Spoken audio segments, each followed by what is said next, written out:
كيفكم؟ ان شاء الله تكونوا بخير. اليوم رجعت لكم بأكلة جديدة. رح نعمل مع بعض اليوم محاشي الملفوف او اليخنة.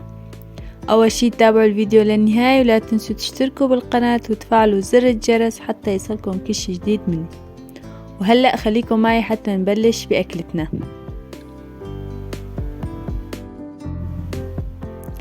عندي هون راس ملفوف تقريبا 4 كيلو، مقطعتهم انا بهذا الشكل، وانتو كمان فيكن تقطعوها بهذا الشكل او تقطعوها ورقة ورقة، او انتو مثل ما مالكن متعودين تقطعوها.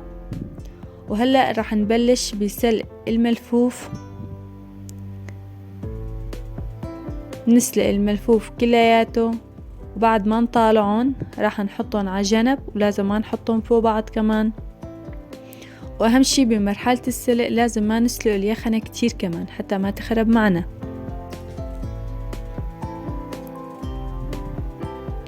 وبس نطالعهم كمان فينا نكت عليهم دغري المي الباردة او نتركهم هيك على جنب حتى يبردوا. وطبعا انتو كمان فيكم تساووا اقل من هاي الكمية اللي انا بساويها. وهلا رح ننتقل لمرحلة الحشوة. عندي هون تقريبا 4 كاسات من الرز. لكل كيلو ملفوف بدي كاسة رز تقريبا، وانتو حسب شو متعودين تستخدموا الرز كمان. عندي هون الرز حبته صغيرة مثل ما لكم شايفين معي. راح اغسله كتير منيح. بعد ما غسلته راح انتقل هلا لمرحلة التوابل. عندي هون ملعقتين كبار من معجون الطماطم، وعندي هون تقريبا 5 حبات من الثوم، وعندي هون ملعقة كبيرة من الكمون وحمض الليمون،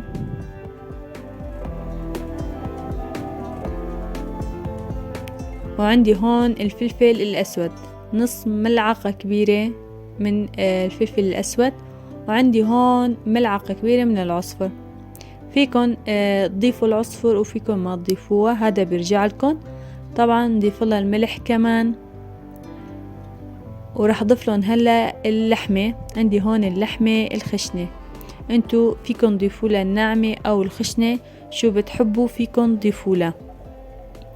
وراح اضيف اخر الشي الزيت، تقريبا كاسة شاي من الزيت. وهلا راح اخلطهم كلياتهم مع بعض. طبعا كل حدا فينا متعود على نوع توابل معينة. انا اليوم حبيت صوركم هاي الطريقة وارجيكم طريقتي بالتوابل وبأكلة المحاشي الملفوف. ان شاء الله تعجبكم يا رب وتنال اعجابكم. وهلا بعد ما خلصنا الحشوة رح ننتقل لللف. شايفين عندي هون هلا الملفوف جاهز، ما في داعي اتعذب فيه وافصله مشان الفه. عندي هون جاهزين مقطعين. شايفين لون الملفوف ما احلاه. وبعد ما اخلص اللف راح احطهم بقلب الطنجرة،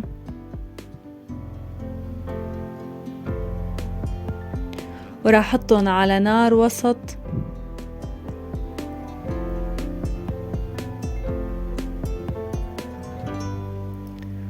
وراح اضيف لهم شوية ملح كمان حتى يطلع معي ملحهم ظابط. وراح اضيف لهم كمان المي، تقريبا لتر من المي، وراح احط فوقهم التتقيلة. وراح سكر الطنجرة. تقريبا بياخدوا معي وقت ساعة او ساعة ونص.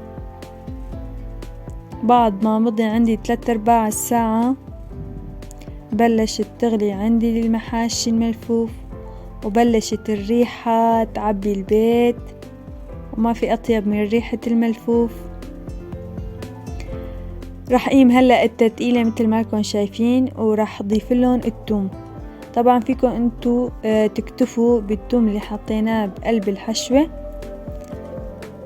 او ندوق هون كمان الملحات اذا كانوا ظابطين او لا. راح اتركهم تقريبا شي 10 دقايق مو اكتر حتى ياخدوا طعمة الثوم.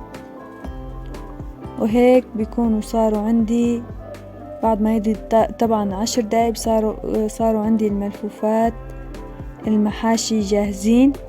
وانا حطيتهم بطبق التقديم. وهيك أنا بكون وصلت لنهاية الفيديو. إن شاء الله يكون عجبكم يا رب، وإذا عندكم أي استفسار اكتبولي وأنا أكيد راح جاوبكم، وانطروني بفيديو جديد.